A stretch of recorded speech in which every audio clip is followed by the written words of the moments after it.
son también investigadores muy reconocidos. Y ahora nos hemos organizado para que cada trimestre tengan una conferencia magistral para que nuestros profesores puedan compartir con ustedes temas de gran relevancia.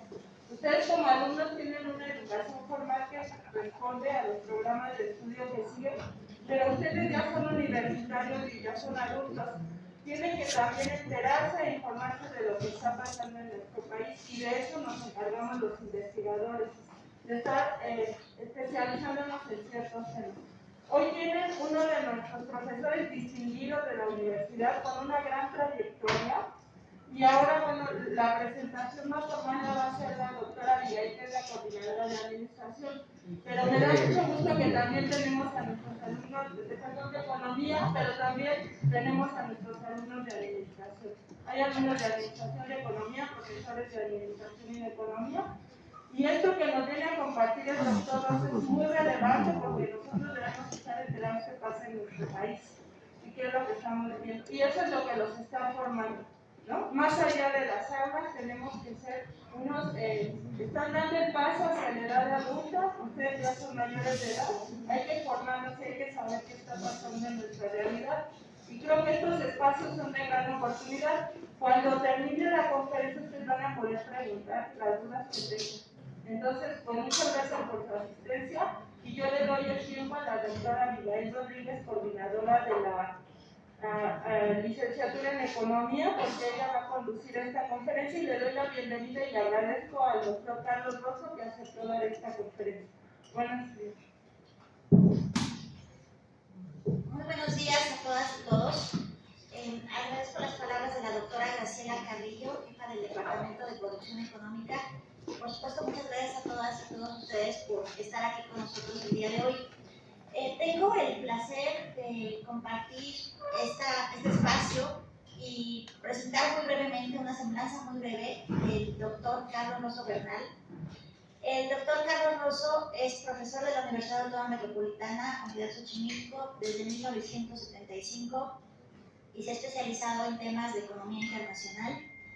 El doctor Rosso es también profesor distinguido de la Universidad Autónoma Metropolitana. Él es doctor en Ciencias Económicas por la Universidad Autónoma Metropolitana, es maestro en Economía por la Universidad de Colorado en Estados Unidos, es maestro en Estudios Europeos por la Universidad de Cambridge en Reino Unido y es licenciado en Economía por la Universidad de Colorado en Estados Unidos. Además de que se desempeña actualmente como profesor investigador del Departamento de Producción Económica de la UAM, aquí en la Unidad Xochimilco, ha participado en múltiples actividades de docencia en diferentes instituciones de educación superior, entre ellas en la Universidad Nacional Autónoma de México, el Instituto Politécnico Nacional, el Tecnológico de Monterrey, el Colegio de México, el Centro de Investigación y Docencia Económica y el Instituto Tecnológico Autónomo de México, entre otras. También el doctor Carlos Rosso es reconocido como uno de los excelentes investigadores a nivel nacional e internacional en temas de economía mexicana y economía internacional. Su docencia, así como sus diversos libros y artículos que ha escrito, pues han sido en múltiples ocasiones reconocidos. Él también es miembro del Sistema Nacional de Investigadores del Sistema SNIC-CONACYT, nivel 3. Y bueno, sin más preámbulo, le agradecemos, doctor Rosso, que esté aquí. Vamos a darle un fuerte aplauso.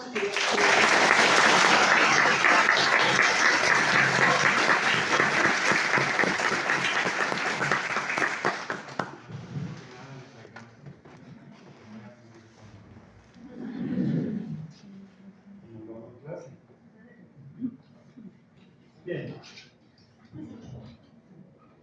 El jueves de la semana pasada se publicó una información muy relevante para lo que yo estaba tratando de hacer. No es que cambiara lo que estaba tratando de hacer, pero se trata de que la economía mexicana continuaba en una situación, si no de recesión, sí de estancamiento. Por tercer mes consecutivo y con el bajo crecimiento que ha tenido durante este gobierno. El lunes apareció otra información en la que se nos decía que la pobreza laboral había mejorado. Yo me preguntaba cómo, si el PIB no crece, la pobreza laboral mejora. En realidad esa es parte de lo que voy a decir, los argumentos que voy a utilizar para mostrar por qué esta economía no está funcionando, por qué considero que el que la economía no esté funcionando, el bajo crecimiento que se está teniendo, sí tiene que ver con la pandemia, no hay la menor duda de ello, pero creo que no tiene que ver con la política económica para tratar esa pandemia y la que ha seguido después de eso. Entonces, voy a poner esto, iniciar poniendo el caso mexicano en un contexto más global, en un contexto mundial. ¿Dónde estamos en el contexto global? Miren lo que tenemos acá. Crecimiento de la economía mundial. En el 2020, menos 3.1. En el 2021, 5.9%. En el 2022, 4.4%. En ese contexto que sí, el primer año, el 20, no está nada bien, pero los otros no están tan mal. México creció en el 2020 menos 8.2, en el 21 5.3 y este año se plantea que crecerá probablemente en el 1.8, pero eso está muy discutido. Hay quienes dicen que vamos a crecer probablemente al 1%. Eso era un estimado. ¿Qué significa esto? Estamos creciendo por debajo de cómo crece el mundo. No llegamos ni siquiera a los niveles que el resto del mundo está creciendo. Y eso nos debe decir algo. Algo no está bien, que no podamos siquiera crecer a una tasa más positiva. PIB per cápita. En el 2019 el PIB per cápita era de $10,028. Para el 20 era de 8.507 y se estima que para el 22 puede ser de 10.166. Quiere decir que si nos va bien, para finales de este año, el PIB per cápita de México más o menos se iguala al que teníamos antes de que empezara la pandemia. Creí que había otra. Bueno. Bien. Entonces ese es ese es el contexto más general que estoy planteando. Un contexto más particular es cuál es nuestra relación con Estados Unidos, porque al fin y al cabo somos un país que lo que nos importa es Estados Unidos. ¿Por qué? Porque el 80% de nuestras exportaciones van a Estados Unidos. A los demás, 20% a las demás divididos por el resto del mundo. Entonces, la economía que verdaderamente cuenta para lo que pasa aquí es lo que hacemos con Estados Unidos. Y ahí la importancia de las negociaciones que comenzaron ayer sobre la discrepancia de si México ha afectado negativamente la inversión de Estados Unidos o del derecho. Vamos a ver qué dice. Bien, por eso planteo, como pueden ver acá, desde el año 1993 en que comienza el Tratado de Libre Comercio, vemos dos periodos muy diferentes, pero al mismo tiempo parecidos, de nuestra relación con Estados Unidos, de 1993 al 2009, en el que vemos claramente que la tendencia de las dos economías es más o menos la misma, pero con una diferencia importante entre el desarrollo de Estados Unidos y el nuestro. O más bien, no entre el desarrollo, estoy usando la palabra equivocada, entre el crecimiento del PIB. El crecimiento del PIB y la relación de todo lo que voy a decir la hago con relación al PIB. Estoy consciente que estoy evitando la discusión si el PIB es la variable más importante de una economía y es la que debemos de tomar en consideración. Y no como pues, la nueva administración y el presidente, después de que durante años criticó el PIB, ahora dice que no es el PIB, que es, ¿qué referencia es? El desarrollo. ¿Y cómo se mide el desarrollo? Bueno, pues eso está un poco más complicado.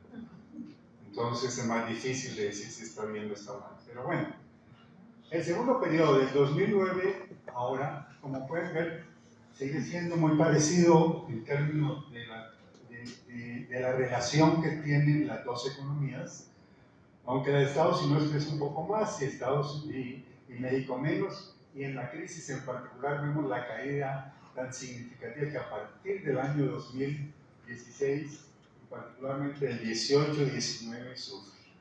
Entonces estamos en una posición, digamos, más desfavorable frente a Estados Unidos de lo que estábamos anteriormente.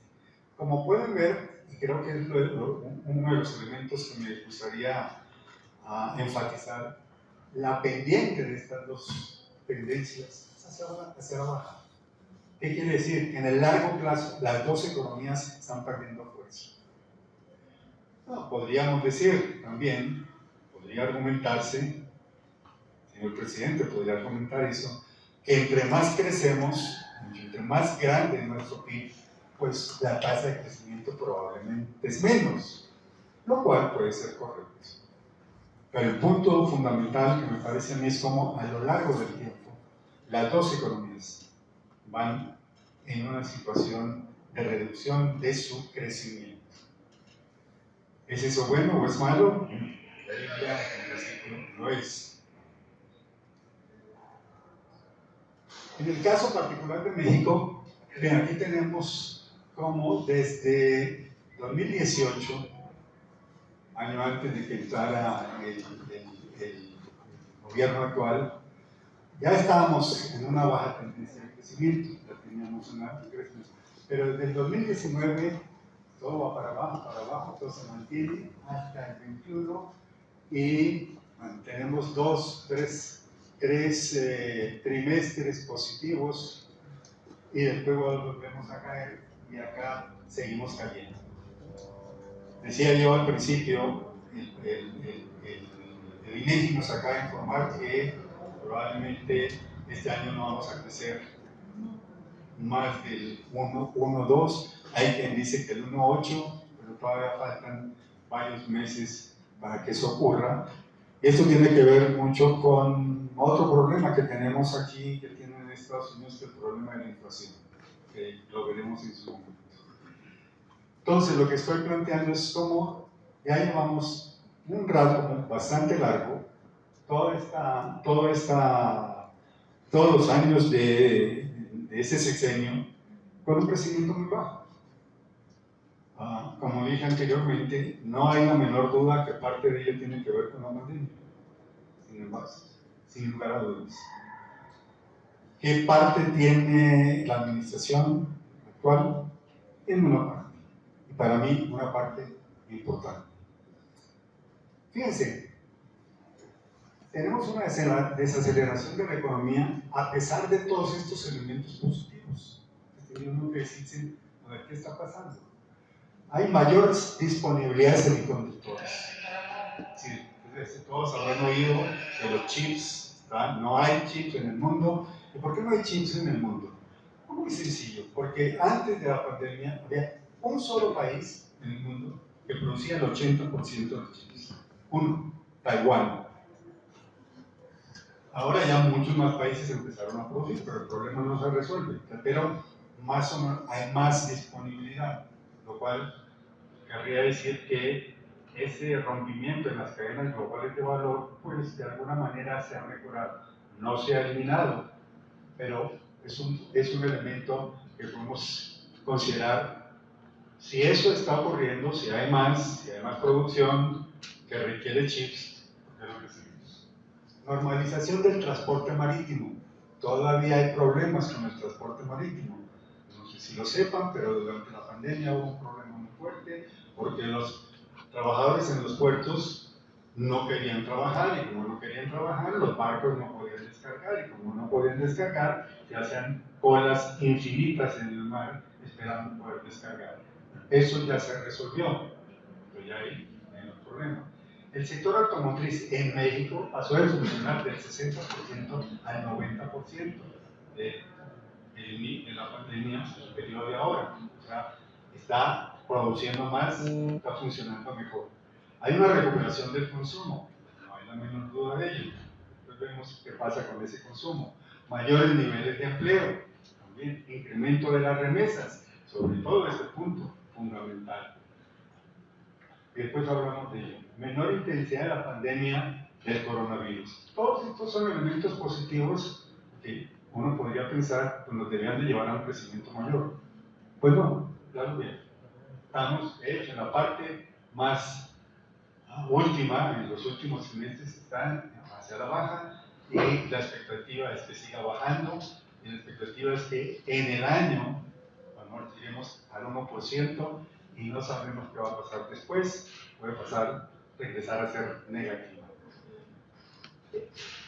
Ahí habría que hacer la consideración de que no, las condiciones internacionales en este momento colaboran a esa desaceleración del crecimiento, dada el nivel de pandemia y dada la forma en la que están tratando de controlar la inflación.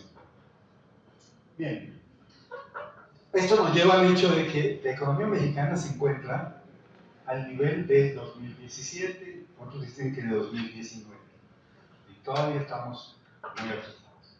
Particularmente, si lo vemos en términos de que Argentina, Brasil, Chile y hasta Perú ya se recuperaron. Ya lograron obtener el nivel de crecimiento prepandémico. Nosotros todavía no logramos hacer eso. Reducción del 6%, lo cual significa, al calcular, una pérdida de crecimiento, y lo que esto conlleva de 5 años. Es decir, que estamos retrasados 5 años en nuestro crecimiento, por estos datos que tenemos. Principalmente, tres estados aún estaban debajo del nivel de pandemia en el primer trimestre de este año.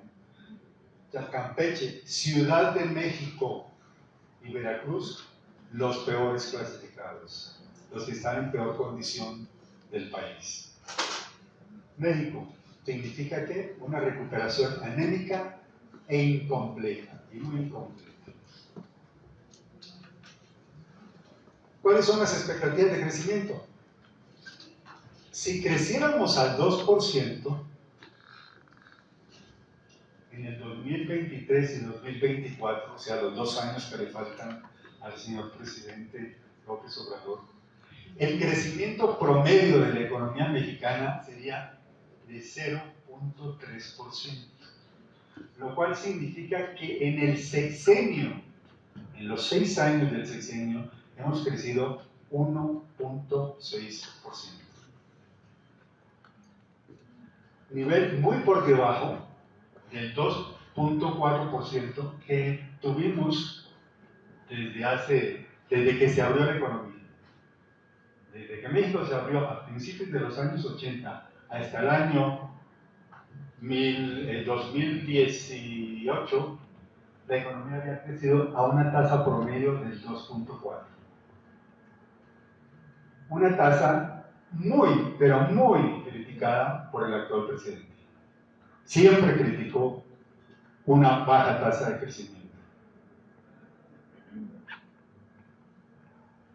Nada cercano al 6% que se nos prometió, además.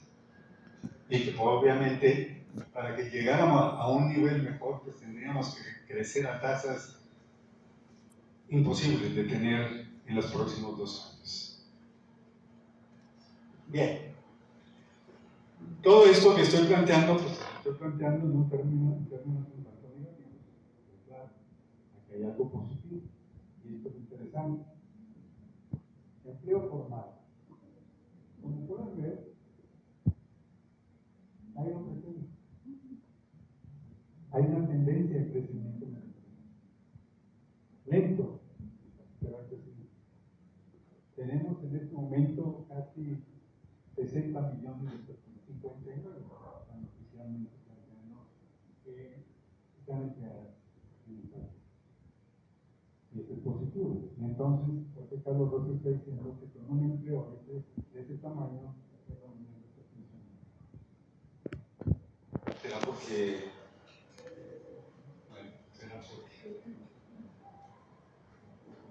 Pero miren el consumo. ¿Qué ha pasado con el consumo desde los años 90? Hasta el año 2005 tenemos una tendencia de crecimiento muy fuerte en el consumo en México, que es uno de los elementos centrales para el crecimiento del PIB. Pero a partir de entonces hay una caída, lo cual de alguna manera significa que, bueno, el problema del consumo no es un problema exclusivo del presente gobierno. Desde antes ya veníamos en caída, porque para el 2015 podemos ver que empezaba a crecer nuevamente, muy suavemente, pero empezaba a crecer. Pero para el 2019 ya se estabilizó, se quedó ahí, volvió a crecer un poco y se cayó en el 21. Bueno, quiere decir que el consumo, uno de los elementos centrales para el crecimiento, pues no está siendo y no ha sido durante esta gestión un factor determinante para el crecimiento. Te preguntarían, bueno, entonces, bueno, sigamos, no me voy a adelantar. El consumo privado y el consumo gobierno, el consumo del gobierno y el consumo privado, ¿cuál es la tendencia de esos dos consumos? ¿Cómo se comportan? Bueno, como pueden ver, las líneas de tendencia van a la baja. Entonces estamos en una situación de largo plazo de caída del consumo. A lo mejor eso es lo que tiene que ver con cómo vimos que el consumo de la economía también va en esa misma dirección. Se ha agravado en este periodo de la crisis, 2019, fue terrible en el 20, pero se recuperó un poco. Bueno, continuemos, porque viene más sobre eso. Pero aquí es donde está el problema central, para mi gusto. Va diciendo, ¿cómo es que no crecemos, pero tenemos empleo? El problema de México, creo yo, es el de la pobreza laboral. ¿Qué es la pobreza laboral? La pobreza laboral es que la gente tiene salarios que no les alcanzan para comprar la canasta básica. Entonces, si no les alcanzan para comprar la canasta básica, ¿cómo consumen? Imagínense una persona que te gane, un salario mínimo. ¿Cuál una persona que gane un salario mínimo va a poder comprar un refrigerador? ¿Alguna vez en la vida? Nunca. Y si no compramos refrigeradores, la economía no crece. Con un salario mínimo probablemente más o menos come, más o menos. Entonces de ahí no pasamos. Entonces, este es uno de los principales problemas. ¿Por qué entonces se nos planteó el lunes pasado exactamente, que salieron los datos de que la pobreza laboral mejoró? Miren, esto es lo que nos plantea el Coneval, que es la Comisión para Lograr la Pobreza. Hasta el año 19 teníamos una situación de caída en la pobreza laboral. Es decir, la gente que ganaba menos de un salario mínimo estaba reduciéndose. En el 20, para el tercer trimestre del 20, estábamos nuevamente por arriba de cualquiera de esos números. Allá arriba. 46.3% de los trabajadores están en pobreza laboral. Ciertamente ha ido cayendo poco a poco, y nos encontramos ahora, primer trimestre de este año, en 38.8. Positivo que haya bajado. ¿Ha bajado lo suficiente? Por supuesto que no ha bajado lo suficiente. Se nos dijo el lunes que la pobreza laboral había bajado. Sí, bajó. Bajó del 38.8 al 38.6 en el último trimestre. qué bueno que bajó, pero es suficiente. Y aquí es donde está el problema central para mí. El problema de cómo lograr que la mayor parte de los mexicanos, no digamos siquiera de los mexicanos, tengan un mejor salario, que les alcance siquiera para comer. Eso nos muestra el ingreso, es el mismo, el ingreso real que nos plantea el Coneval, de cómo crecía a partir del 2.550 pesos hasta el primer trimestre del 20, que creció, a partir de ahí cayó y apenas se está recuperando el nivel del año 2019. Apenas se está recuperando el nivel del 2019. Para que mejore, para que siga mejorando, pues está un poco difícil, porque ustedes pueden ver cómo no crece en una tasa de crecimiento recta ya, sino que va bajando la tasa de crecimiento. ¿Y por qué ocurre esto? Sería la pregunta que tenemos que hacernos. Miren, en febrero de 2020 a junio de 2022, el empleo creció en 2.2 millones de personas. 2.2 millones lograron tener empleo. El problema, y ahí es donde debemos de tratar de entender, o al menos así lo entiendo yo, es que empleos hasta de un salario mínimo, hasta de uno, no quiere decir que todos tuvieron uno, hasta uno. El 50% de los empleados recibieron hasta un salario. Empleos de más de 5 salarios mínimos disminuyeron 44%. Total del empleo, un salario mínimo, tenemos 6.6 millones de trabajadores en la actualidad, en estos meses. De 2 a 3 millones se perdieron 2.8 millones de empleos. De 3 a 5 salarios mínimos se perdió 1.4 millones de empleos. Y más de 5 salarios mínimos se perdieron 688,000 empleos. Es decir, lo único que ha crecido en términos de empleo es el salario más bajo. De lo contrario, hemos perdido. Han perdido trabajadores. Entonces, es una situación que nos puede estar explicando el por qué la economía no crece, pero al mismo tiempo el salario, la pobreza laboral creció. ¿Por qué? Porque hay más empleados, sí, hay más trabajadores, más gente encontró trabajo, pero de un salario hasta un salario. Así no vamos a encontrar. Así nadie va a comprar refrigeradores.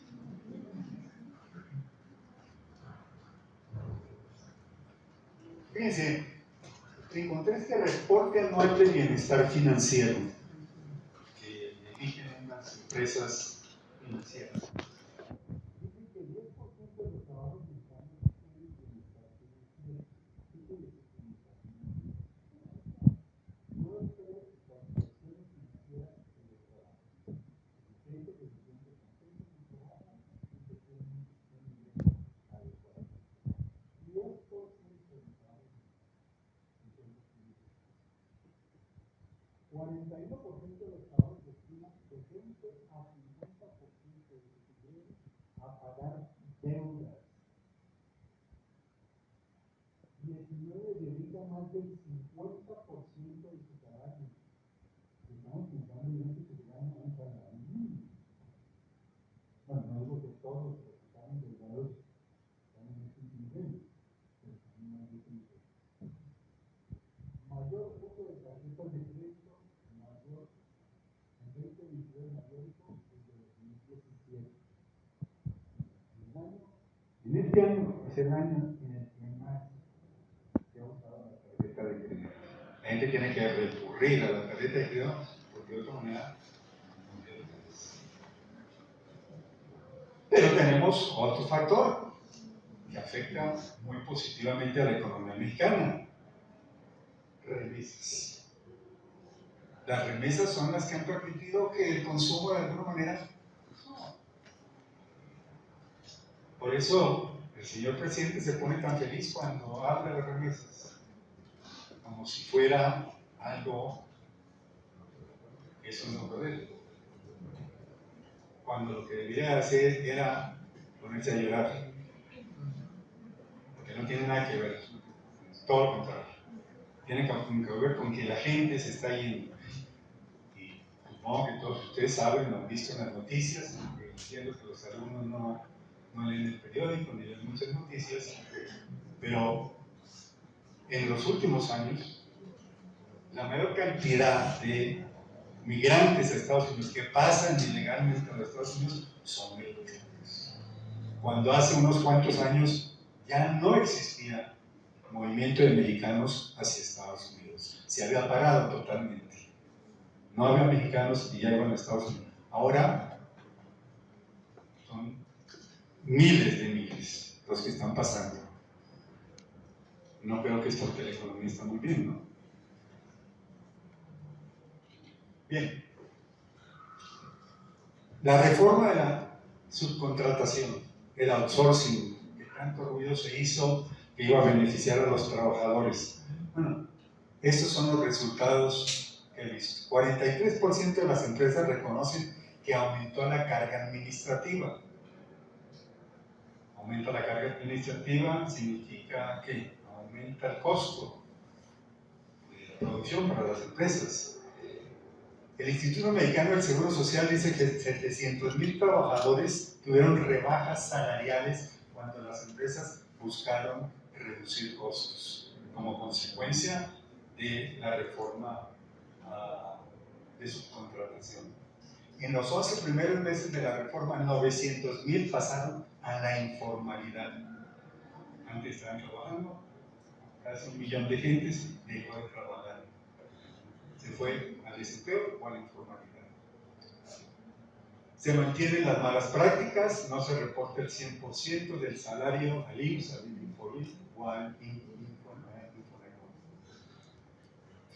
Y lo más interesante es que los subcontratantes ahora son más rentables con menos volúmenes.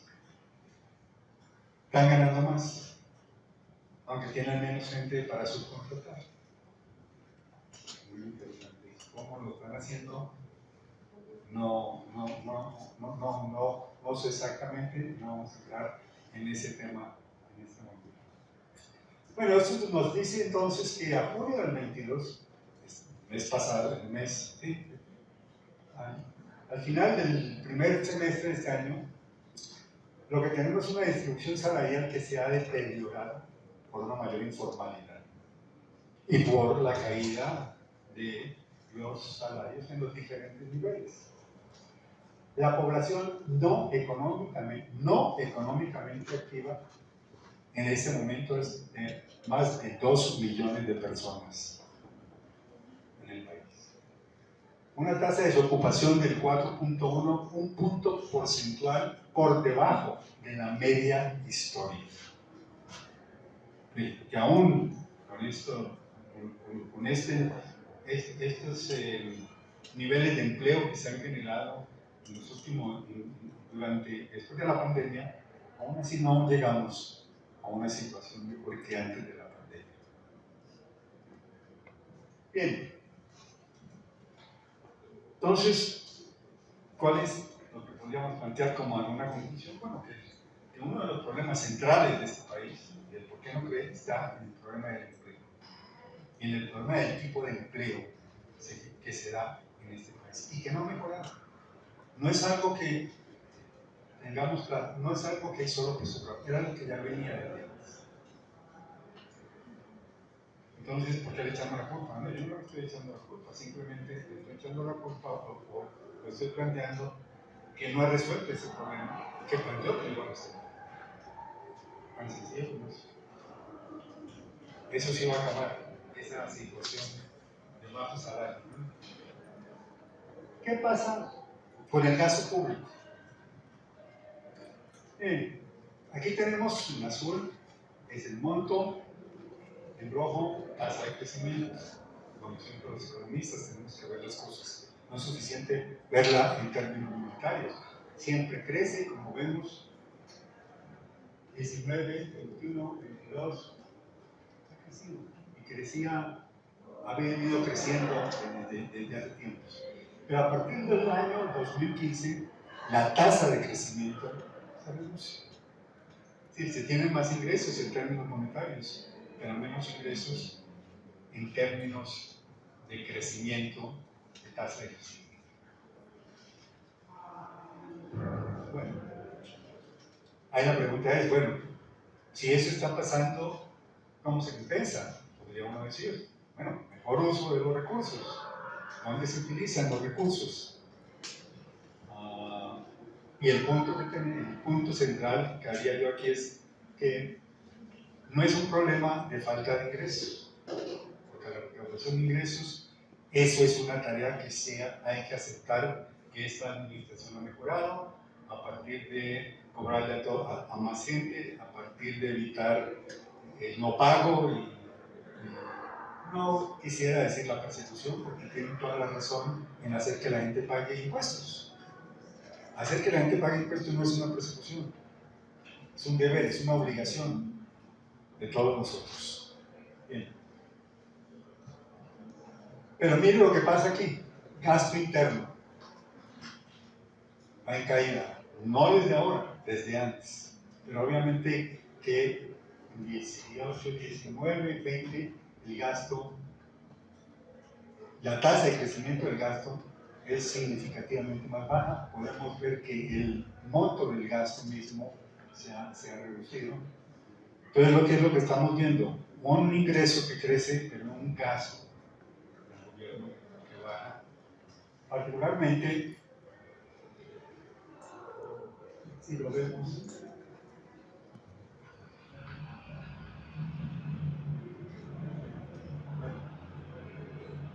tenía otra gráfica. Bueno, aquí vemos como en algunos sectores, particularmente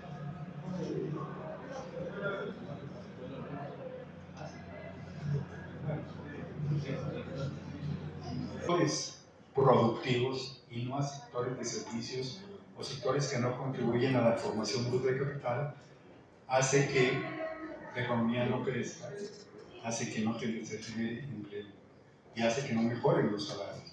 Pues, ¿cuál es el problema con la inversión extranjera? Que ha tenido, no este gobierno, desde siempre, desde hace mucho tiempo. Es que hay dos modelos de inversión extranjera, un modelo pasivo y un modelo activo. El modelo pasivo de inversión extranjera es cuando el gobierno abre las puertas, entren señores, vengan aquí a México y hagan lo que quieran.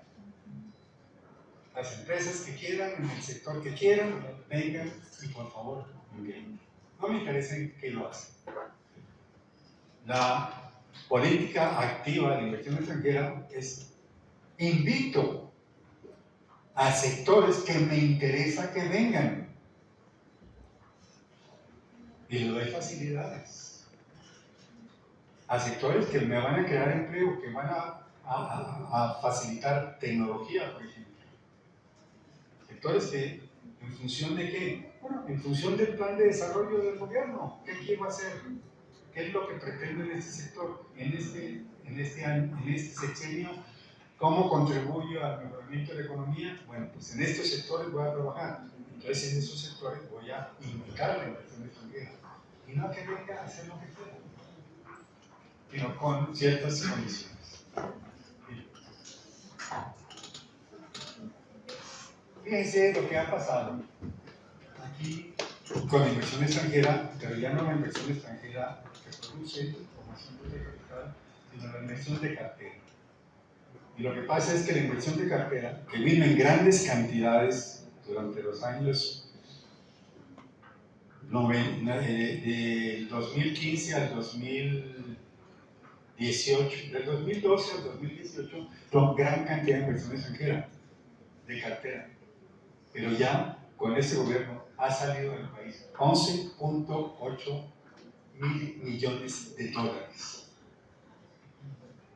Uno podría decir, ¿es eso bueno o es malo? Bueno, que salga inversión de cartera del país, en mi punto de vista, es bueno. Qué bueno que sea bueno. Pero todavía tenemos mucho más que sigue estando en el país. Porque lo único que esa inversión viene es a ganar una tasa de interés que es más alta que la tasa de interés. Una tasa de rendimiento que es más alta que la de Estados Unidos. Eso es a lo que viene. Y mientras se mantenga el diferencial entre lo que puede ganar en Estados Unidos y lo que puede ganar en México, se va a mantener aquí. Cuando ese diferencial se baja, entonces se va.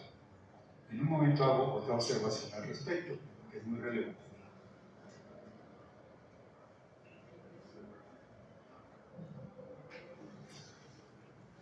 Sin embargo, en el primer trimestre de este año, entraron al país 3.523.5 millones de dólares de inversión de cartera.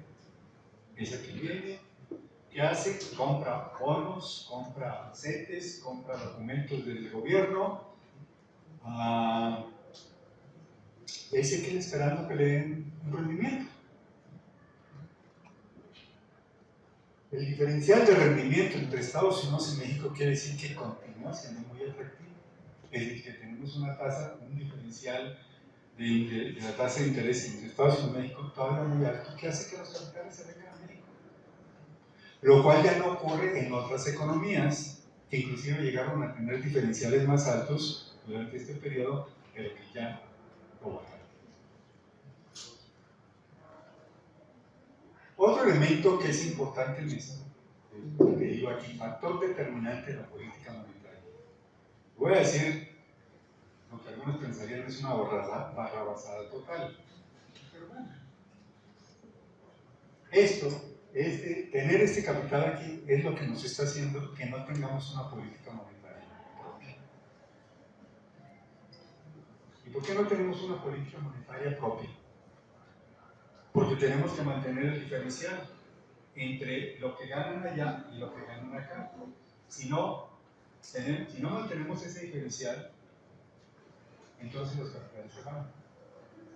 Bueno, sí, yo creo que bueno que se fueran. El problema no es que se vayan, el problema es que si esos capitales de un día para otro se fueran, el peso, el dólar más bien, se iría a 50 pesos por dólar. Entonces, el gobierno tiene que mantener el diferencial para que no se vayan y no alteren el tipo de cambio.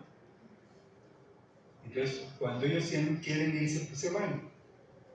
Eso es lo que ha impuesto que cada vez que el Banco de Estados Unidos sube o baja la tasa de interés, el Banco de México la sube y la baja en la misma cantidad. No he entendido nunca la discusión aquí en los periódicos. Si el Banco de México en su próxima reunión va a subir cuánto, si ahorita están en la discusión si va a subir el 0.75 o lo va a hacer el 0.50. Obviamente lo va a hacer en lo que el Banco de la Reserva Federal de Estados Unidos lo suba el próximo mes, para mantener ese diferencial. Por eso es que digo, no tenemos una política monetaria independiente. Bien. Este es un dato, otro dato fantástico. Inversión de mexicanos en el extranjero. En el primer trimestre de este año invirtieron 5.592 millones de dólares en el extranjero. Sacaron dinero para invertir en el extranjero, los mexicanos, en ese trimestre. Pero en los últimos 10 trimestres han sacado 46.697 millones de dólares del país para invertir en el extranjero. Obviamente es otra razón por la cual no crece la economía, porque el dinero se está yendo y como podemos ver, que la salida de capital mexicano, de mexicanos al extranjero, es muy superior a lo que los extranjeros han sacado de lo que tienen acá. Es decir, los extranjeros tienen más confianza en la economía mexicana que los propios mexicanos. Tan sencillo. Bueno, esto que está planteando es un dato, puede ser interesante. Hay lo que se conoce como el índice de confianza de inversión extranjera de Kearney, que es una empresa financiera, y ese índice mantiene a México fuera de su índice. ¿Y qué quiere decir que un país esté fuera del índice Kearney? Quiere decir que los capitales extranjeros no les interesa estar en ese país. Que los capitales extranjeros, ese es un país del cual se mantienen fuera. Y México ha estado en ese índice y en este momento no se encuentra. Bien, productividad. Un reporte del Banco Mundial muy reciente plantea que 90% de las empresas manufactureras han reducido su productividad en México. El 90% tienen menos productividad ahora que la han tenido en el pasado. ¿Por qué? Falta de financiamiento. Ausencia de incentivos para invertir en tecnología. No hay incentivos en este país para que se invierta en tecnología. Incapacidad de gestión, entorno empresarial deficiente. Fíjense, de acuerdo a este documento, la productividad en Nuevo León es la misma que la de Corea del Sur. La productividad en Chiapas y Oaxaca es la misma que la de Honduras. ¿Es esto positivo de que la productividad en Nuevo León es del nivel de Corea? Es muy positivo. ¿Por qué? Porque Corea es el país que más gasta en tecnología. La tasa más alta de inversión en tecnología la hace Corea del Sur, por encima de la de Estados Unidos y de los otros países. ¿Okay? Bueno, que sea Nuevo León, bueno, está bien. ¿Qué le vamos a hacer? Bien, entonces, como ven, la inversión extranjera no es algo, estos movimientos, flujos de capital detrás, no es algo que esté colaborando muy bien, y para lo cual tampoco se ha hecho mucho. Sector externo. ¿Qué pasa con el sector externo? Fíjense que ha habido un cambio fundamental en el sector externo. Del 2009 al 2013 hasta el 2017, las importaciones eran más grandes que las exportaciones. Teníamos un déficit. Comprábamos más de lo que vendíamos. Pero eso cambió. En rojo son las exportaciones. Y ahora tenemos más exportaciones que importaciones. Entonces, nuestra balanza comercial se ha vuelto positiva. ¿Con quién comerciamos más? Ya acabo de decir, el 80% de nuestro comercio con Estados Unidos. Bueno, ¿esto es bueno o es malo? Por supuesto que es muy bueno. Es muy bueno, ¿por qué? Porque es lo que está haciendo crecer la economía. Que nuestro crecimiento en los últimos años depende de lo que Estados Unidos hace. Depende de lo que exportamos a Estados Unidos. Depende del crecimiento de Estados Unidos. Y depende de las políticas que se implementan en Estados Unidos. Y las políticas que se implementaron en Estados Unidos contra el COVID fueron políticas muy positivas, que dieron mucha capacidad de consumo a los norteamericanos, mientras que aquí no se dio ninguna. Ni a los consumidores ni a las empresas se les dio facilidades para que gastaran o invirtieran.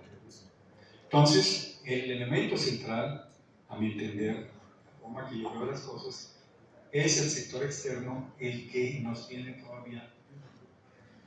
todavía nos estamos peleando con Estados Unidos a todas horas. Les estamos diciendo X y Z.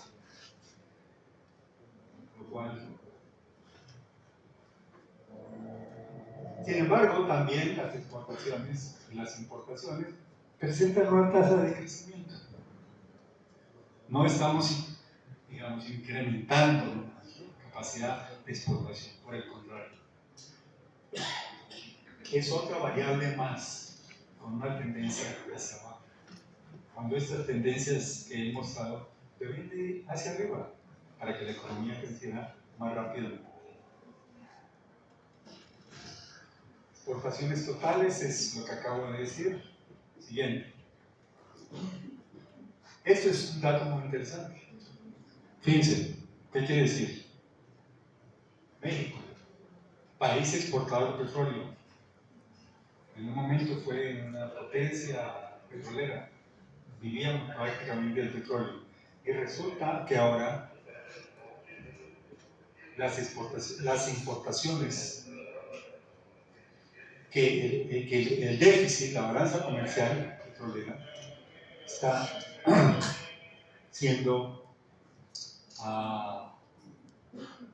está creciendo. Estamos importando más de lo que estamos exportando.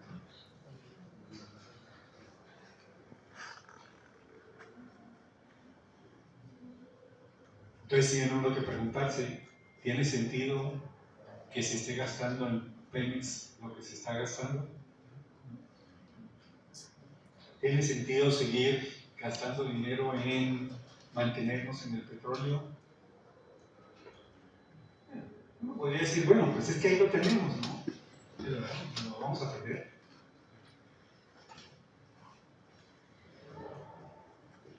Tampoco eso sería una opción, ¿no? Cuando, cierto, el petróleo va a dejar de usarse, pero eso no va a ser en 2 o 3 o 4 años, eso puede tomar 10 o 15 años. A lo mejor en 10 o 15 años, si lo usamos, se acaba y bueno, qué bueno que se acabó. Pero el problema es que tenemos una situación en la que ahora estamos con un déficit en el sector petrolero. Estamos importando más de lo que estamos exportando. Y con los precios, afortunadamente los precios ya bajaron, bueno, pues el problema se reduce un poco, pero no tanto.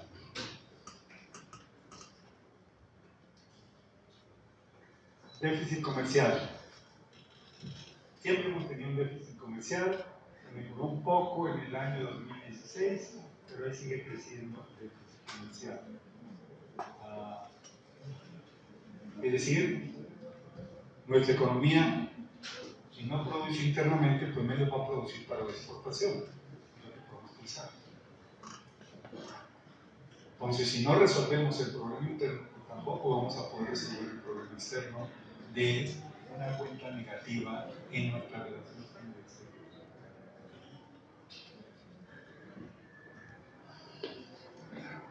Fíjense, lo que nos mantiene a flote entonces es esto: las exportaciones automotrices y electrónicas. Son las que nos mantienen a flote y son las que nos permiten tener un cierto grado de crecimiento. Lo cual está bien.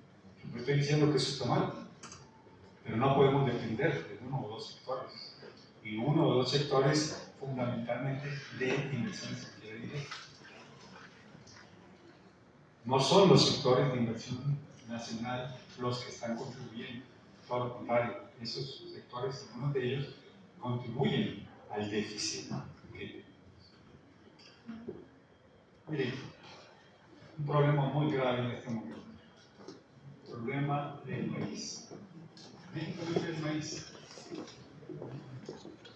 no hay la menor duda de ello. ¿Qué pasó? Se proyecta una importación de 18.4 millones de toneladas de maíz, 2% más que en el 2021. México, en el año 21, fue el segundo país más importador de maíz en el mundo. ¿Después de quién? De China. China tiene que alimentar a 1.5 mil millones de personas. Y aquí solamente somos 120 millones, 130 millones. Producción local, no es que la producción local sea baja, 27.6 millones de toneladas. Pero necesitamos, fíjense, si estamos importando 18, ese es el déficit que tenemos. Y más. ¿Tenemos la capacidad de producir eso? Ahí existe un déficit estructural en la economía. Estructural. Ese no es un problema de que sí podemos, no. Es un problema estructural, porque no podemos producir más. Necesitamos elementos que no tenemos como fertilizantes. Es uno de los serios problemas que hay ahora con la guerra. Tampoco escuchaba yo, no soy experto en agricultura para nada, pero escuchaba a un experto que dice, no tenemos más tierras que poder producir. Y mientras siga creciendo la necesidad de importación a precios más altos, pues el déficit va a ser poco, el crecimiento va a ser menor. Pues bien, mire, la mayoría de lo importado en ese sector viene de Rusia y de Ucrania. También los fertilizantes vienen mucho de Rusia y de Ucrania, sobre todo de Ucrania. Entonces, la guerra, si hay alguien al que parece que le ha pegado, pues es a nosotros. Bien. Finalmente, la inflación. ¿Qué pasa con la inflación? ¿Qué significa la inflación en este momento? 71 millones de personas en el mundo han caído en la pobreza por el incremento de precios. Dato del Fondo del Programa Nacional de Naciones Unidas.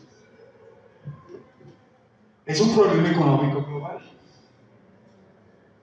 No es un problema de México, no es un problema de Estados Unidos, es un problema global. Es un problema de la globalización. Todos ustedes han oído hablar de la globalización, algunos más que otros tal vez, pero todos han oído hablar de la globalización. ¿Y qué es la globalización? Podemos definir la globalización como una palabra: interconectividad. Y el problema es la interconectividad económica que ha creado la globalización entre los países. A partir de una lógica que se plantearon las empresas con la globalización, que es la lógica de justo a tiempo. ¿Qué quiere decir justo a tiempo? Es una forma de ahorrar por parte de las empresas. Una parte de ahorro. Le imponen a sus proveedores, dado ese sistema que existe ahora de lo que conocemos como cadenas globales de valor, les imponen cuándo tienes que entregarme lo que yo te estoy pidiendo. Y las empresas tienen que cumplir, porque la que no cumpla inmediatamente lo corta y consiguen a otro proveedor, que tampoco es tan fácil. ¿Cuál es la ventaja de tener esto? La ventaja de tener esto es que las empresas ahora, las empresas transnacionales líderes, como se les llama, ya no necesitan tener almacenes donde guardar los recursos. Entonces están ahorrando gran cantidad de dinero, porque no tienen que tener toda clase de repuestos y de cosas que necesitan, instrumentos y insumos intermedios que necesitan, que están requiriendo en un espacio de presupuesto. Y lo que están recibiendo la empresa que contratan los trabajadores en el momento en que la empresa lo necesita. Cuando se aparece la pandemia, se para la economía, pues esos insumos ya no llegan a las empresas. Y ahí tienes un problema de un desabasto, un problema de oferta. No hay suficiente. En general, todos los sectores, más en unos que en otros, que necesitan chips. Pero los que necesitan chips en la actualidad son casi todos. ¿Quién no tiene chips? Pero tiene, ya no son chips.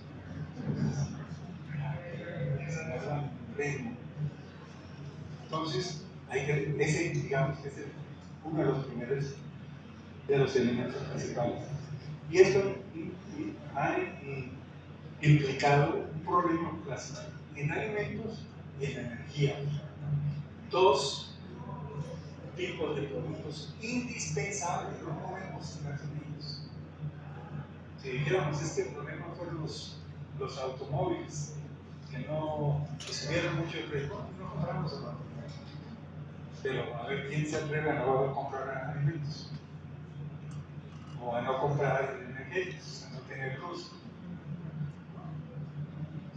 Entonces, ese, digamos, es un dilema muy importante del problema nacional. ¿Dónde y por qué? ¿Por qué? Porque se nos ha resuelto todavía. Se ha mejorado, ciertamente, ya hay más chips, ya está funcionando mejor eso sí. Pero eso va a tardar todavía bastante tiempo. Por lo tanto, como factores que llevan a la inflación, pueden ser factores de más largo tiempo.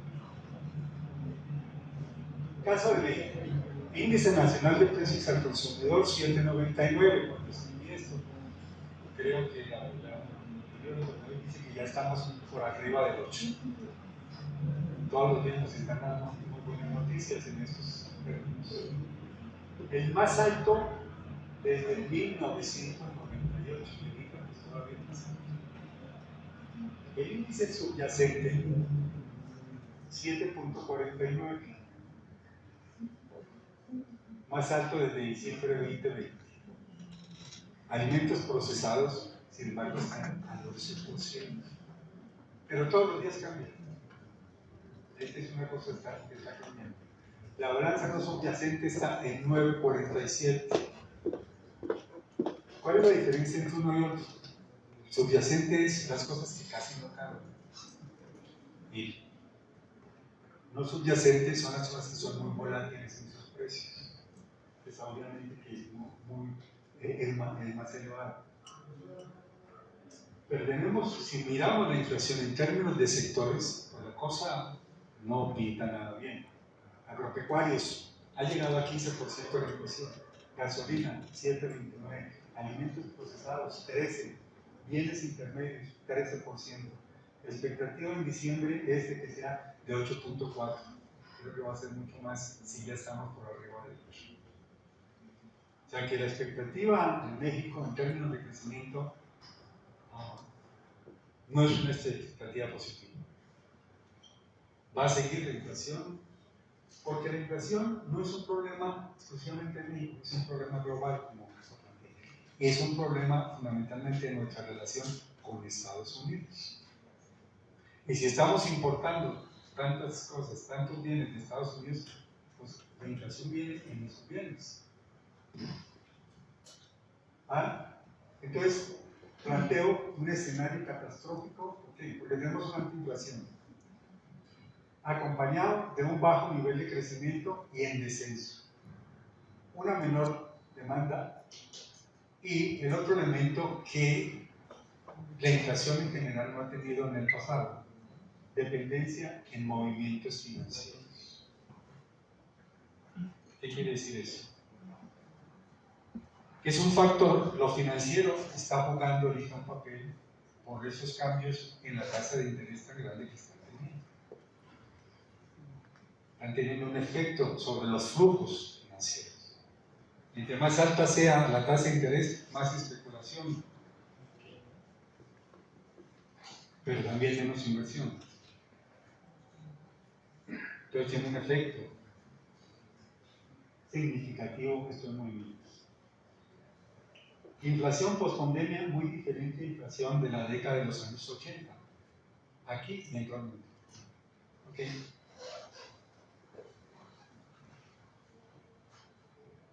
La inflación siempre la consideramos como un problema de demanda. Hay demasiada demanda en la economía.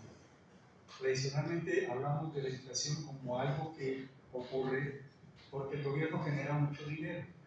O porque hay mucho dinero en la economía. Una razón puede ser del gobierno, puede ser porque estamos recibiendo dinero de afuera. Generalmente ocurre porque la inflación es demasiado dinero y el sector productivo no logra ofrecer la oferta que esa cantidad de dinero está haciendo. Pero el problema no es ese ahora. El problema es que no hay oferta. Que falta oferta. Dinero hay mucho. pero no hay oferta. Particularmente en el país que a nosotros nos interesa, que es Estados Unidos. ¿Por qué no hay oferta?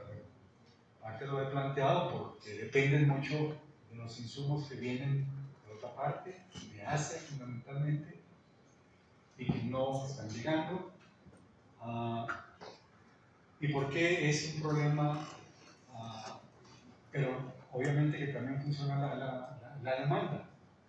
Estados Unidos, con la pandemia, apoyó mucho a los trabajadores, en general, a la gente en general.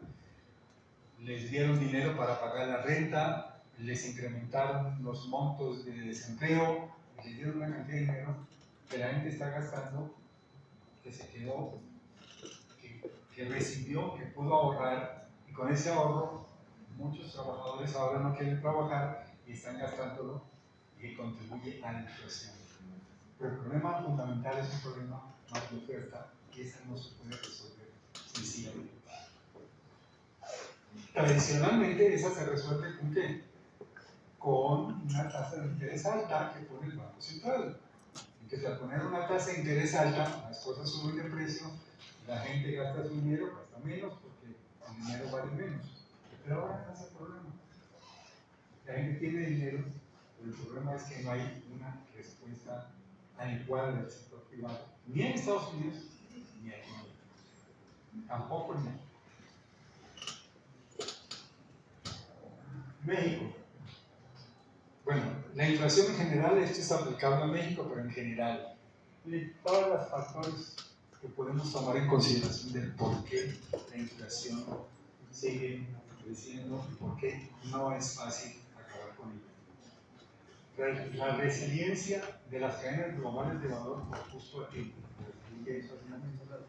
Alta concentración de la estructura productiva. ¿Qué quiere decir eso? Monopolios que suben el precio. Avaricia corporativa con poder de mercado. Políticas gubernamentales y medioambientales. Ciertamente llevamos bastantes años ya tratando de mejorar el medio ambiente y eso ha hecho que busquemos nuevas formas de energía. Entonces se está invirtiendo en nuevas formas de energía, pero no se está invirtiendo ya en petróleo y eso ha hecho pues, que las políticas económicas que parecían correctas en un momento no lo sean. Es como, por ejemplo, lo que ha pasado en Europa. Cuando la señora Merkel tuvo la idea de depender del petróleo ruso, todos aplaudieron. Todos estaban encantados. Claro, Rusia, aquí mismo, pusieron los tubos y a tener gas y a tener petróleo. Bueno, ahora resulta que la señora Merkel fue la que cometió el error. Eran otras condiciones, era otro mundo. Hay que aceptar eso. Tenemos que aceptar que lo que hizo entonces fue un error en realidad. Hace el tiempo que eso pasó, más de 10 años, parecía que las relaciones con Rusia mejoraban, que el mundo estaba más en equilibrio, pero de pronto las cosas cambiaron. ¿Ok? Perspectiva de inflación de corto plazo. ¿Qué quiere decir eso? Que se pensó que la inflación iba a ser de corto plazo. Y entonces se actuó como si fuera de corto plazo, seguimos gastando. ¿No? Es una inflación que va de largo plazo. FED respondió tarde. Es lo mismo que antes. El Banco Central de los Estados Unidos se tardó en reaccionar. Y lo han criticado fuertemente por eso. La lógica de comprar hecho en casa, que muchos países, incluyendo Estados Unidos, tuvieron y pensaron que, dada la pandemia, era la política adecuada. Entonces, eso impidió que se pudiera importar de otros países que se están produciendo y contrarrestar un poco la inflación local, manteniendo una política de esta naturaleza. Mayor uso de tarjetas de crédito. Se están usando mal las tarjetas de crédito y entre más las use la gente, pues más caro va a salir el costo. La inflación es un círculo vicioso. Es similar, cualquier economista en el primer curso de economía lo sabe. La inflación es un círculo vicioso, ¿por qué? Porque se retrasan los salarios. Entonces los trabajadores tienen mayores salarios. Y al subir los salarios, pues van a afectar nuevamente la inflación. Se vuelve un círculo vicioso. Entonces no hay cómo pararla, digamos. O sea, hay formas de pararla, pero no incrementando los salarios a lo que fue la inflación y sacrificando a los trabajadores, que es lo que generalmente ocurre. Bien. Causas internas. Estas son causas externas. Vamos a ver las que plantean. Quiebra de empresas por ausencia de apoyo gubernamental. Esto hace que la inflación mexicana sea una inflación estructural. Esto lo que quiere decir es la negativa de este gobierno para apoyar a las empresas y a los consumidores durante la pandemia. ¿Qué pasó? Quebraron muchas empresas. Quebraron empresas industriales, quebraron empresas agrícolas y ahora que necesitamos que tengan mayor producción, no la tenemos porque las empresas desaparecieron. Esa es una mala política. ¿Pudo haberse preveído? Sí, pudo haberse. Simplemente el señor dijo, no hay dinero público para las empresas privadas, punto, y que quiebren. Ahí está el resultado. Mayor inflación, porque hay menos producción, que resuelve el problema de la demanda interna. Inseguridad para la inversión nacional e internacional, el aeropuerto. Restricciones del gasto para apoyar a la población que recurrió al endeudamiento. Esto, lo primero, era relativo a las empresas, esto es relativo a las personas. No hicieron lo que la mayor parte de los países, podríamos también decir desarrollados, apoyaron a los consumidores, les dieron más dinero, incrementaron beneficios de desempleo que aquí no tenemos, les dieron facilidades a los trabajadores, inclusive les dieron dinero para pagar la renta. Aquí nada de eso ocurrió. Falta de financiamiento local, público y privado, volatilidad cambiaria y el plan no se habla. Pero es un hecho. Las cosas están costando más por el crimen organizado, que no existe, según entiendo, dicen por ahí, que es una exageración de los gobiernos. Pero por esa razón, pago de piso, ¿qué hace el que lo vende? Pues le sube el precio. Eso es lo que está pasando. Es un elemento de la inflación el día de hoy. Lo que los empresarios, las tiendas en el mercado común y corriente tienen que pagarle a los malos. Bien.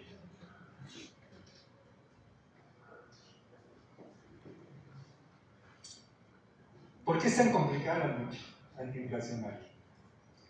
Porque la política fiscal y monetaria tradicional que se ha usado, que es la que se está usando, el incremento en la tasa de interés, no funciona en las condiciones actuales. Porque esa política es local, es nacional, la inflación es global. No es solo lo que pasa en México, sino lo que está pasando en el mundo entero. Y no hay una política, no hay un acuerdo global. Cada país tiene que tratar de resolver su problema teniendo esa fuerza externa que está creando inflación. El incremento de las tasas de interés, ¿qué va a hacer? Pues va a ser simplemente que es una forma, podríamos decir, de controlar la inflación, que es la economía se va al suelo. Lo que se conoce como un aterrizaje forzoso. Se lleva a la economía a una recesión. Entonces, podríamos decir casi vayamos a cero y bueno, pues empecemos otra vez de cero. ¿Es lo que se quiere? ¿Es lo que los bancos quieren? No, pero parece que no están teniendo una opción diferente. También se dice que es difícil porque la globalización, el envejecimiento demográfico, la baja productividad y el desarrollo tecnológico ya no son factores que contribuyen a mantener precios bajos. Podríamos hacer todo un estudio sobre cada uno de esos factores por qué ocurre eso. Pero, es decir, la forma en la que funciona la baja productividad, el desarrollo tecnológico cuesta mucho, es muy costoso, por eso no todos los países.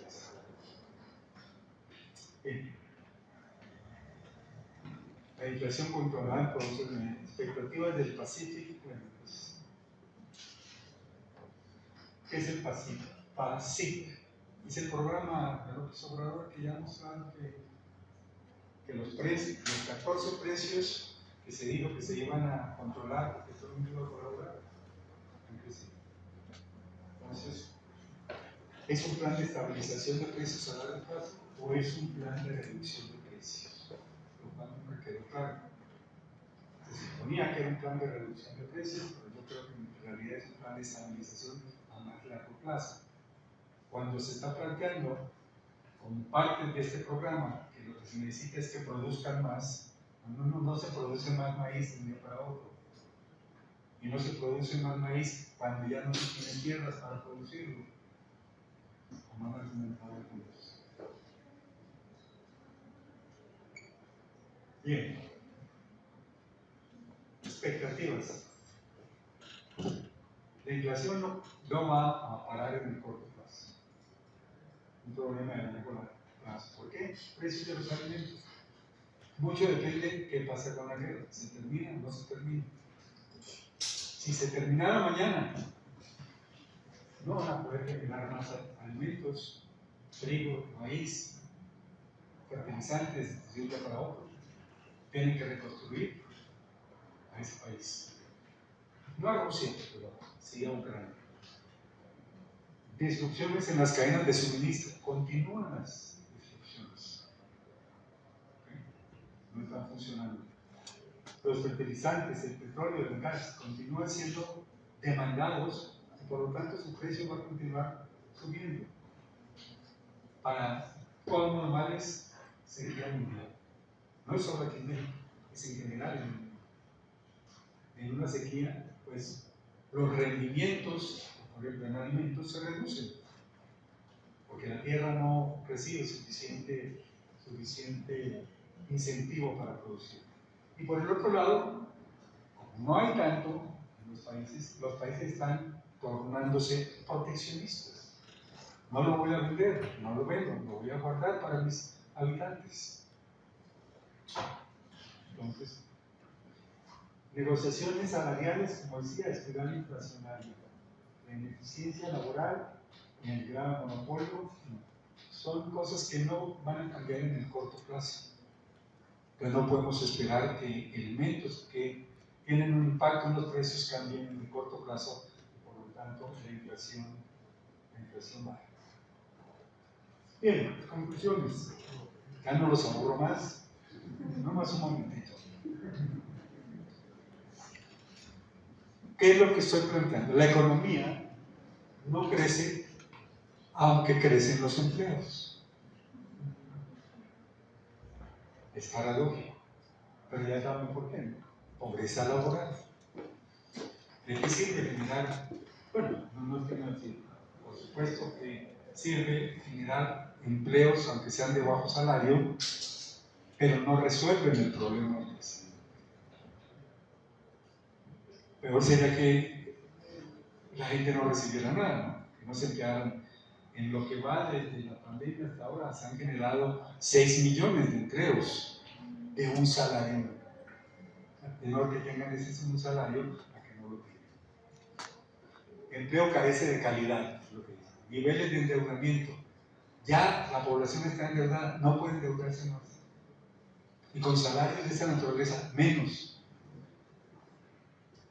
Entonces, baja productividad. El crecimiento de México entonces depende y continuará dependiendo, y ese es el problema, depende de exportaciones y depende de remesas. Pero si la economía de los Estados Unidos, por la política económica que están siguiendo, por el incremento de las tasas de interés, entra, cae más, y por el control de la inflación se reduce su crecimiento, ¿qué pasa con ello? Pues que lo que nos está permitiendo crecer se va a reducir, como son las exportaciones y las remesas. Y hay otro elemento ahí, en términos de las remesas. Parece ser que Estados Unidos está pensando que las remesas a México están creciendo mucho. ¿Por qué? Por lavado de dinero. Y eso ya lo ha dicho varias veces. Eso no es nuevo. Y si es así, pues están pensando en que Estados Unidos podría poner un impuesto sobre esas remesas y hacer investigaciones sobre esas remesas. Y eso implicaría que las remesas van para abajo. ¿Cómo nos afectaría? Una caída en la demanda, por supuesto. Ausencia de inversión pública y privada, nacional y extranjera. Elefantes blancos, todos sabemos de los elefantes blancos, ahí se está gastando el dinero. ¿De qué servirá? Pues, y eso cuando los terminen, si es que los terminan. Pero ahí es donde estamos gastando el dinero, en lugar de estarlo gastando en la agricultura, en tecnología, para mejorar las condiciones del país. Bien. Es decir, los elefantes blancos, rezagos en formación bruta de capital, fuga de capitales, esa seguirá. Ya vimos que 46.000 millones de dólares han salido del país por mexicanos. Y eso va a seguir ocurriendo. Probablemente disminuya, pero va a seguir ocurriendo. Y por otro lado está pues, la incapacidad de corto plazo de controlar la inflación. No es un problema que México solito puede controlar. Bien, fíjense, mientras sigamos dependiendo del sector externo, pues vamos a seguir recibiendo la inflación de los Estados Unidos. Y no hay fuerza interna que elimine el factor negativo que esos incrementos de precios en Estados Unidos tienen sobre la economía mexicana. Y más y peor, si al final de cuentas la economía de Estados Unidos reduce su crecimiento precisamente para acabar con la inflación, que creo yo que es lo que van a hacer. Aunque hay todo un debate que va a pasar ahorita en septiembre. Si el Banco Central, si la Fed, Banco Central de los Estados Unidos, incrementa la tasa de interés, bueno, ahí se debate. Si lo incrementa, quiere decir que está dispuesto a llevar la economía a una recesión. Si la baja, está tomando el riesgo de que la inflación se dispare más. Así que está en un dilema de una o de la otra manera. Y cualquiera que ella sea, nos afecta a nosotros. ¿Por qué? Porque por lo que dije anteriormente, no tenemos una política monetaria. Sí, a ver, empezamos por allá, por favor. Hola, soy Daniel, de Economía y Licenciatura. Bueno, muy valioso lo que ha expuesto, profe, y pareciera que gran parte de esta problemática es estructural, ¿no? De años, y dentro de la misma teoría pareciera que México está condenado a rendimientos decrecientes en función de producción. Entonces aquí la pregunta es, ¿qué papel puede jugar la academia, todo lo que se encarga de generar conocimiento para intersectarse con el sector productivo? Y entendiendo que no es fácil, ¿no? Generar tecnología y generar conocimiento, pero me queda claro que hay talento en las universidades públicas, pero pareciera que está desconectado del sector productivo y pues ahí más que nada, ¿qué estrategias puede seguir el Estado para lograr esa intersección y realmente generar un más D, ¿no? Para lograr cambiar nuestra función de producción? Pues ya no aspirar a crecimientos, a rendimientos crecientes, pero está constante. Gracias. Muchas gracias, Daniel. ¿Alguien más? Tenemos otras preguntas primero por allá. Sí. En estas condiciones que nos plantea sobre el debilitamiento de nuestra economía mexicana y tomando como referencia una de las variables que ya vimos que depende mucho de México, que es el comercio, bueno, las exportaciones principalmente, ¿qué opina respecto a que nuestro actual presidente está poniendo sobre la mesa el hecho de retirarse del Tratado de Libre Comercio? Gracias. Atrás tenemos otra pregunta. Gracias. Bueno, las mías son tres, medianamente cortas. La primera es, dejando de lado la voluntad política y la inflación, ¿qué tan cierto es que una posible distribución de cheques, como lo hizo Estados Unidos, una posible distribución de cheques, como lo hizo Estados Unidos al inicio de la pandemia, pudiera hacer que los salarios se incrementaran, así como lo hizo allá en Estados Unidos, que la gente optaba por ir a trabajar o obligó a las empresas a subir sus salarios?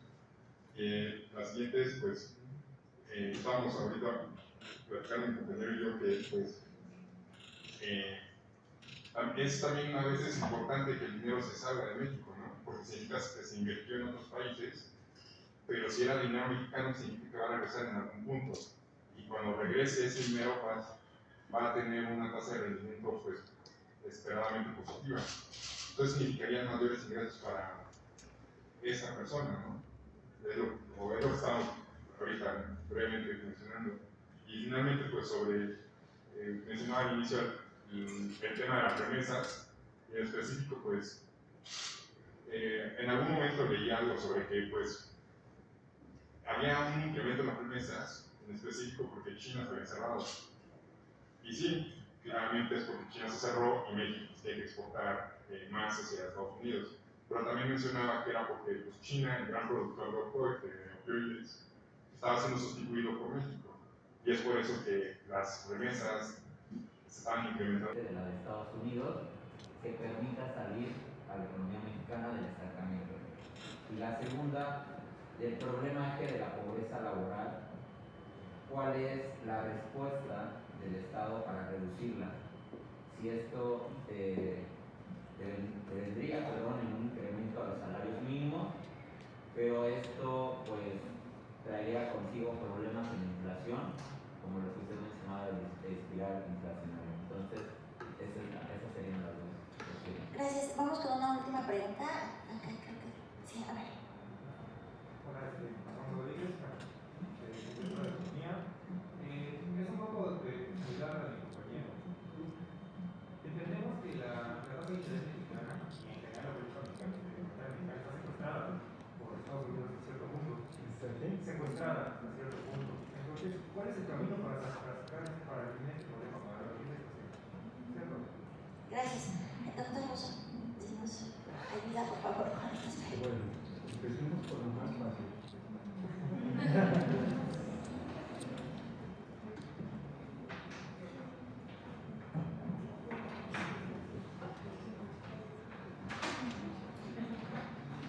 Lo más fácil es la pobreza laboral.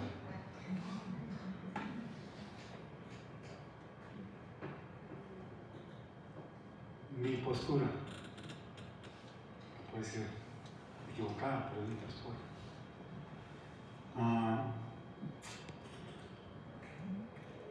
Con esta administración no se va a hacer nada al respecto. Creo que eso de los pobres primero, eso fue un discurso muy bonito que lo llevó a la presidencia. No creo que le interese 5 centavos. Yo voté por él. Y bueno, creo que la mayor parte de los profesores en este departamento votamos por él. 6 meses después ya todo el mundo estaba en contra. Entonces, ¿por qué? Porque esperábamos que se hubiera un cambio. Es una desilusión. Bien. Política monetaria secuestrada. Mire, el problema no es un problema. El problema es un problema estructural de la economía mundial. No es un problema de México y Estados Unidos. podríamos casi decir que todos los países no tienen total independencia de su política monetaria, porque todos dependen de lo que pasa en Estados Unidos, del dólar. Cuando el dólar es la moneda fundamental internacionalmente, entonces todo lo financiero se mueve a como se mueve el dólar.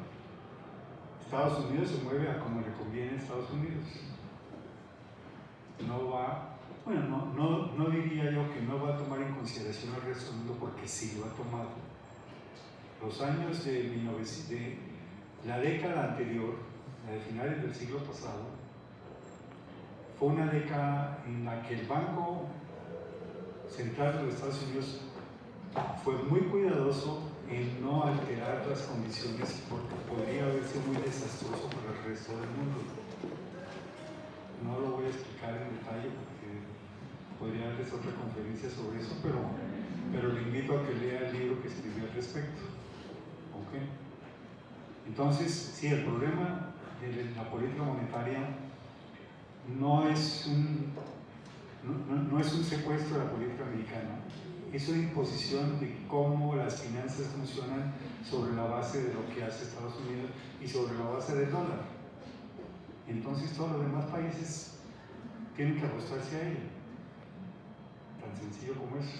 Hay unos que se ajustan más, hay otros que no. Hay unos que defienden que no juegan con las reglas del juego, como China lo hizo durante mucho tiempo, pero hay otros que sí juegan con las reglas del juego. ¿Ok?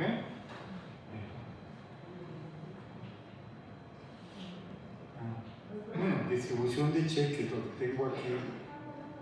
Mire, es muy difícil pensar en cómo el gobierno mexicano hace eso cuando no tiene liquidez, cuando no tiene dinero, cuando el financiamiento que tiene no alcanza.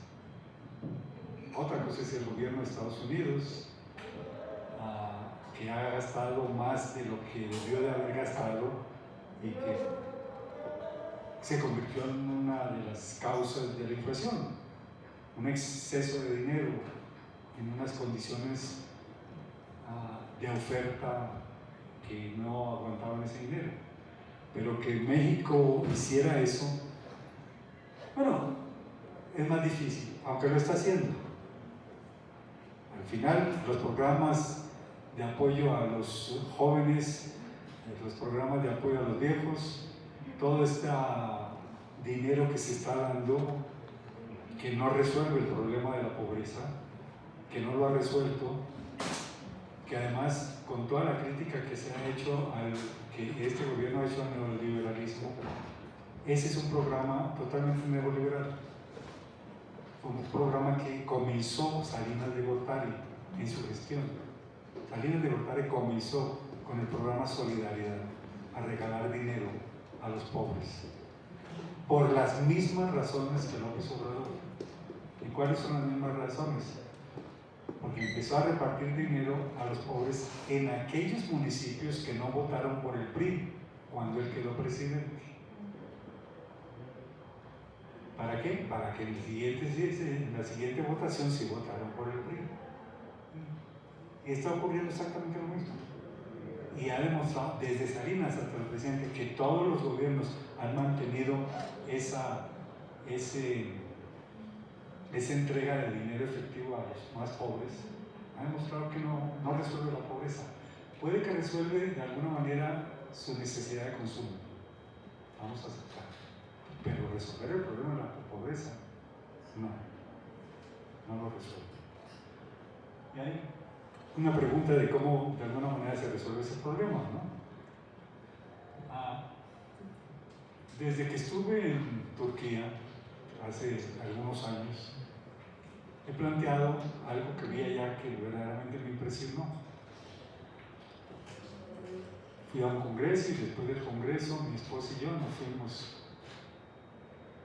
como 10 días, echamos unos 2.000 kilómetros por toda Turquía, y una de las cosas que me impresionó era una política de casa-habitación para todo el pueblo. No se veía una sola choza como se ve aquí. No se veían casas viejas siquiera.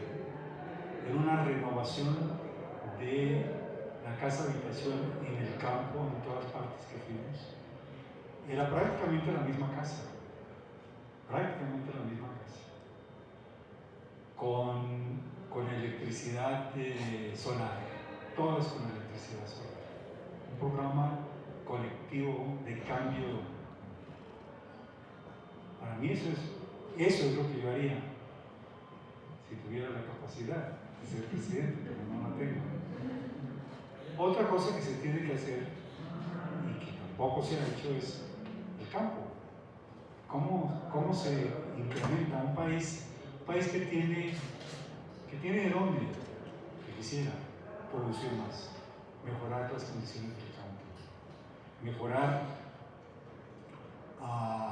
la forma en la que se trabaja el campo con tecnologías más modernas, por supuesto. Lo que han hecho los países industriales, que en una época estamos en el 20, de los años 40, 50, eran países importadores de alimentos. América Latina era un exportador de alimentos y ahora es al revés. Ellos son exportadores, nosotros somos importadores. ¿Cómo lo hicieron? Tecnologizando la agricultura.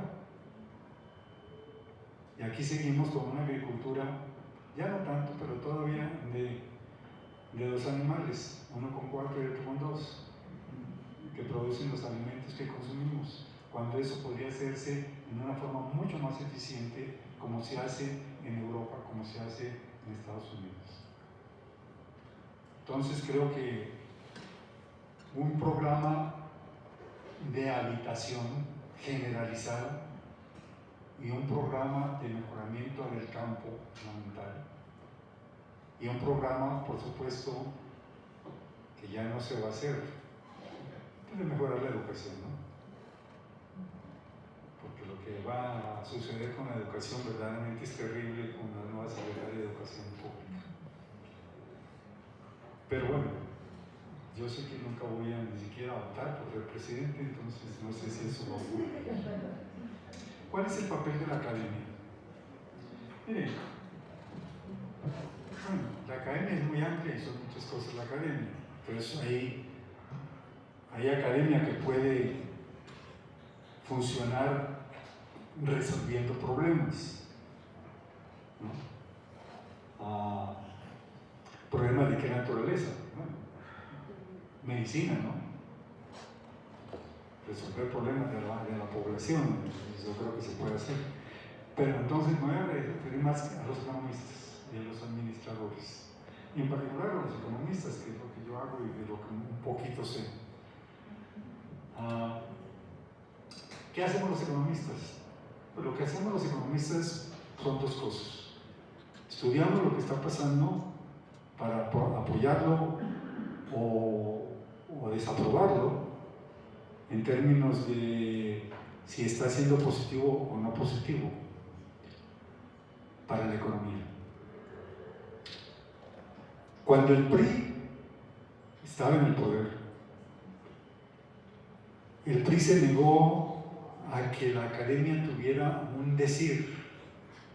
El PRI no daba financiamiento a la investigación en la academia. ¿Por qué? Porque sabía que toda la academia lo iba a criticar. Entonces, no quería hacer eso.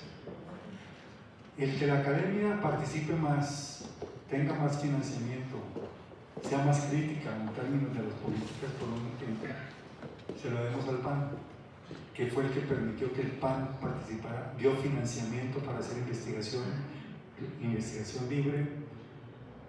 Pero eso es lo que hacemos los economistas: estudios, analizar, plantear. No es fácil plantear propuestas y no es fácil que te escuchen las propuestas que se plantean, pero eso no quiere decir que no se hagan las propuestas. Entonces, digamos, desde nuestra profesión puede haber una participación activa si uno como economista trabaja en el gobierno. En mi primer sabático me fui a trabajar al gobierno y fue cuando, en el primer sabático me fui a trabajar en el gobierno. Quería saber cómo era eso de trabajar en el gobierno, ya que yo había decidido ser profesor universitario desde que estaba en la licenciatura. Me decidí que yo iba a ser profesor universitario. Entonces me fui al gobierno y la experiencia fue tan negativa que dije, no, yo no puedo estar aquí simplemente calentando una silla, esperando a que llegue el jefe a las 8 de la noche para irme a las 2 de la mañana cuando yo llegue a las 9 de la mañana y plantear cosas que no se toman en consideración o que difícilmente se toman en consideración. Eso no quita que la academia no deba y que los economistas académicos no debemos criticar o proponer o aceptar las políticas y tratar de dar ideas para mejorarlas. Pero no hay totalmente una respuesta, no ha habido nunca una respuesta del gobierno a eso. O sea, tenemos el ejemplo del CID. El CID es una institución que creó el gobierno para que apoyara las políticas gubernamentales. El CID en algún momento se volvió más crítico y ahora quieren acabar con él. Entonces, es difícil. Ahora, podríamos pensar, como lo han hecho, como lo hacen algunas instituciones, hacer investigación para el gobierno, pero cuando se hace investigación para el gobierno, pienso yo que las reglas del juego es que demuestren lo que yo estoy haciendo, que lo estoy haciendo bien, y no demuestren que estoy haciendo las cosas mal. Bueno, ¿quién fue el que dijo, no les pago para que me peguen, no? ¿Quién fue? Un presidente dijo eso, cuando dijo que le quitaba el subsidio a algunos periódicos. Y dijeron, ¿por qué le quita el subsidio a algunos periódicos? ¿Y para qué les pago para que me peguen? Solo le pago a los que no me van a pegar. Bueno, entonces, yo creo que lo que tenemos que hacer los economistas es estar muy enterados de lo que está pasando. Y a través de publicaciones académicas o a través de publicaciones periodísticas, pues estar criticando o proponiendo opciones. Si estas se llevan a cabo o no se llevan, es otra la situación, ¿no? Pero propuestas adecuadas, propuestas que sean bien pensadas, con información actualizada, pueden ser cosas que a lo mejor muevan a alguien en el gobierno. Creo que una nueva administración que entre, esperemos en 2 años, va a ser mucho más sensible a la crítica y a las propuestas que se pueden hacer desde diferentes sectores. ¿Ok?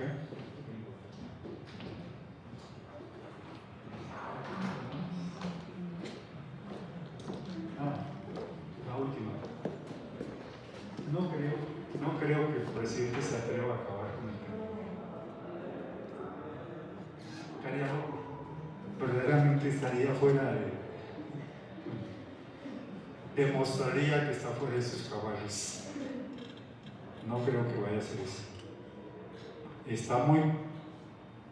Yo creo que está muy confiada de que las negociaciones que se están dando van a salir a su favor.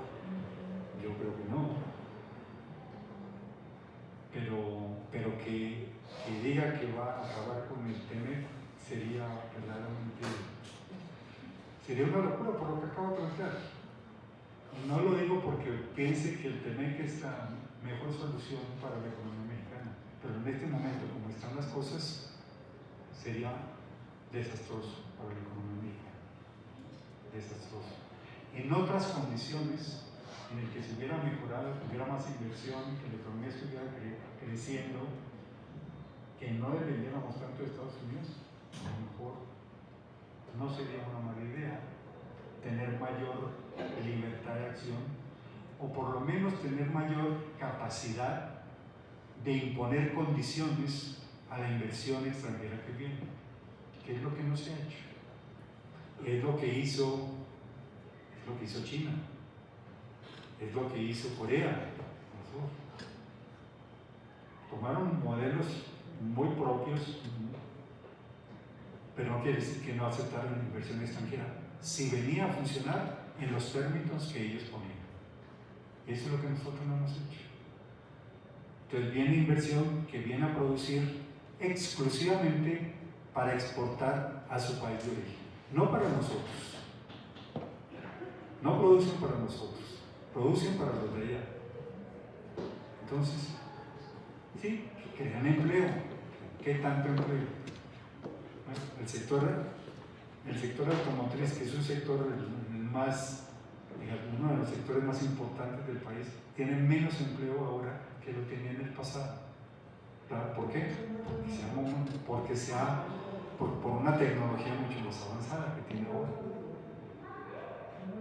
Entonces, no creo que sea la decisión que se tome acá. Bueno, pues creo que eso fue lo que... Bueno, les agradezco que hayan aguantado tanto.